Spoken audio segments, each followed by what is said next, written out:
ഈശോ മിശിഹായിക്ക് സ്തുതിയായിരിക്കട്ടെ. ഹല്ലേലൂയ. എന്റെ സഹോദരങ്ങളെ, കുഞ്ഞുങ്ങളെ, ഇന്ന് പരിശുദ്ധ റോസാമശിക മാതാവിന്റെ തിരുനാൾ ദിവസമാണല്ലോ. നിങ്ങൾക്ക് എല്ലാവരും ശ്രദ്ധിച്ച് കാണുമായിരിക്കും അല്ലേ?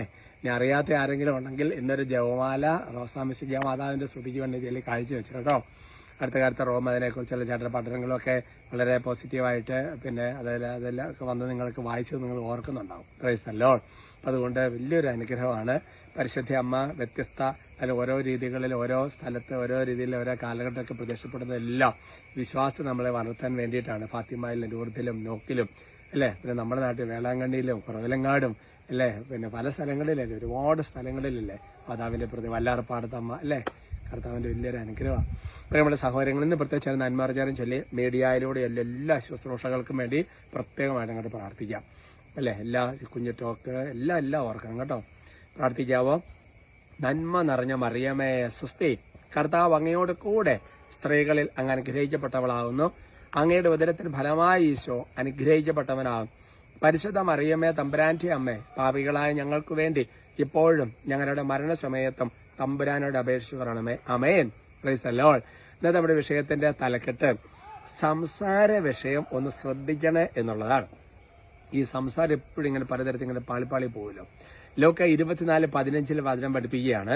എമ്മാവസിലേക്ക് പോയ ശിഷ്യന്മാരാണ് പറയാണ്, അവർ സംസാരിക്കുകയും വാദിക്കുകയും ചെയ്തുകൊണ്ട് പോകുമ്പോൾ അങ്ങനെ ചെയ്തുകൊണ്ടിരിക്കുമ്പോൾ യാത്ര ചെയ്തുകൊണ്ടിരിക്കുമ്പോൾ യേശുവും അടുത്തെത്തി അവരോടൊപ്പം യാത്ര ചെയ്തു എന്ന് വചനം വെളിപ്പെടുത്തുക. നല്ലൊരു വചനമാണ്.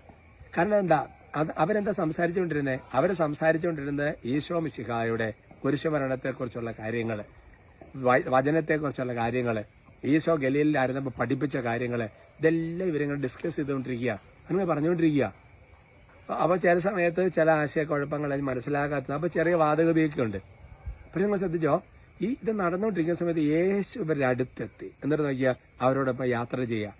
എന്റെ പ്രിയപ്പെട്ട സഹോദരൻ, നമ്മുടെ സംസാര വിഷയം എപ്പോഴും കരുണാമസ്രണം ഹൃദയവുമായിരിക്കരുത്, അതിന്റെ സ്റ്റൈലിനെ കുറിച്ച് പഠിപ്പിക്കുകയാണ്. പക്ഷെ നമ്മുടെ സംസാര വിഷയങ്ങളിൽ പലപ്പോഴും എപ്പോഴും നമുക്ക് എല്ലാ സമയവും നമുക്ക് ബൈബിൾ വചനം പറഞ്ഞുകൊണ്ടിരിക്കാൻ പറ്റിയാൽ അത് വേറെ സത്യം. പക്ഷേ നമ്മുടെ സംസാരത്തിലെല്ലാം വചനവുമായി ബന്ധപ്പെട്ട ഈശോയുമായി ബന്ധപ്പെട്ട എല്ലാ കാര്യങ്ങളും പതുക്കെ ഇങ്ങനെ കയറി വരുന്നത് നല്ലതാണ്. ഇനി എപ്പോഴെങ്കിലും കുറച്ച് സമയം വചനവുമായി ബന്ധപ്പെട്ട കാര്യങ്ങൾ സംസാരിക്കാനും ശ്രദ്ധിക്കാനും അങ്ങനത്തെ കാര്യങ്ങൾ ഷെയർ ചെയ്യാനൊക്കെ നിങ്ങൾ സമയം ചെലച്ചോ, ഭയങ്കരമായിട്ട് ഹൃദയം ജ്വലിക്കും. ഉദാഹരണം പറഞ്ഞ് നിങ്ങൾ കുറേ നേരം ചുമ്മാ ഇങ്ങനെ സൊറ പറഞ്ഞ് കുറേ വേണ്ടാതെ അതൊക്കെ പറഞ്ഞ് പറയുമ്പോൾ ഇങ്ങനെയാവും, ആകെ ടയേർഡായിട്ട് തീരും. എന്നാൽ ശരിക്കും പറഞ്ഞാൽ ആത്മീയ കാര്യങ്ങൾ സംസാരിക്കുക ഹൃദയം കൊണ്ട് ജ്വലിക്കും. കാരണം അവിടെ ഈശോ വരുന്നുണ്ട്. അപ്പോൾ ഞാൻ പണ്ടൊരു അഭിഷേകം എഴുതാറുണ്ട്, ഈശോ നമ്മുടെ നടുവിൽ വരാനുള്ള എളുപ്പമാർഗം വചനം പറഞ്ഞ് പ്രാർത്ഥിക്കുക, വചനത്തെക്കുറിച്ച് സംസാരിക്കുക, വചനത്തെക്കുറിച്ച് ധ്യാനിക്കുക. CCSE 104 പഠിപ്പിക്കുന്നുണ്ട്, ഒരാൾ ബൈബിൾ വായിക്കുമ്പോൾ കർത്ത പിതാവായ ദൈവം അയാളെ സന്ദർശിക്കുന്ന സമയമാണെന്നാണ് പഠിപ്പിക്കുന്നത്. ഇതെല്ലാം സത്യമാണ് കേട്ടോ. കർത്ത പ്രത്യേകം എനിക്ക് നല്ല വെയിലും കൊണ്ട് തെളിഞ്ഞു. അതൊക്കെ ദൈവത്തിന്റെ ഒരു അനുഗ്രഹം അങ്ങോട്ടും എടുക്കാം അല്ലേ. കർത്ത പ്രത്യേകം അനുഗ്രഹിക്കട്ടെ. കൂടെയുണ്ട് കേട്ടോ. സ്തുതിക്കാവോ? ഹല്ലേലൂയ, ഹല്ലേലൂയ, ഹല്ലേലൂയ, ഹല്ലേലൂയ. ഈശോയെ ആരാധന. കർത്താവെ സ്തുതിക്കുന്നു, ആരാധിക്കുന്നു, നന്ദി പറയുന്നു. ഉച്ചത്തിൽ സ്തുതിക്കാം. ഹല്ലേലൂയ, ഹല്ലേലൂയ, ഹല്ലേലൂയ. കർത്താവായ ദൈവമേ, പ്രത്യേകിച്ച് ഈ ഒരു കുഞ്ഞു ടോക്ക്, അതുപോലെ അഭിഷേകാഗ്നി, അതുപോലെ തന്നെ കർത്താവെ പിന്നെ സിസ്റ്റേഴ്സിന്റെ നേതൃത്വത്തിലുള്ള ഫ്രൂട്ട് ഓഫ് മേരി ശുശ്രൂഷ, ഇങ്ങനത്തെ എന്ത് വേണ്ട മീഡിയയിലൂടെ നടക്കുന്ന ശുശ്രൂഷകൾ സംബന്ധിക്കുന്ന ഓരോരുത്തർക്കും കർത്താവ് അത്ഭുതകരമായ ദൈവ സാന്നിധ്യം, അത്ഭുതകരമായ ദൈവകൃപ, അത്ഭുതകരമായ പരിശുദ്ധാത്മാഭിഷേകം ഇപ്പോൾ വ്യാപരിക്കട്ടെ എന്ന് പ്രാർത്ഥിക്കുന്നു. എല്ലാ ദുഷ്ടാരൂപങ്ങളും ഉപദ്രവങ്ങളും എല്ലാ പൈശാശക്തികളെയും നിങ്ങളുടെ കുടുംബങ്ങൾ യേശുവിന്റെ നാമത്തിൽ ബന്ധിച്ച് ബഹിഷ്കരിച്ച് കുരിശിന്റെ ഇവിടെ ആട്ടി പായിക്കുന്നു. കർത്താവിന്റെ കൃപ നിങ്ങളെ പ്രത്യേകം താങ്ങട്ടെ.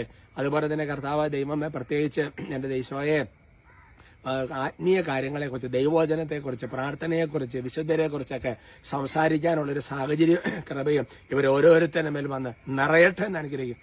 വിശുദ്ധ കുരിശന്റെ അടയാളത്താൽ നിങ്ങളുടെ കുടുംബങ്ങളെല്ലാം ആശീർവദിക്കും. നമ്മുടെ കർത്താവിശംസയുടെ കൃപയും പിതാവായ ദൈവത്തിന്റെ സ്നേഹവും പരിശുദ്ധാത്മാവിന്റെ സഹവാസവും നിങ്ങൾ എല്ലാവരോടും കൂടി ഉണ്ടായിരിക്കും, ഇപ്പോഴും എപ്പോഴും എന്നേക്കും. ആമേൻ.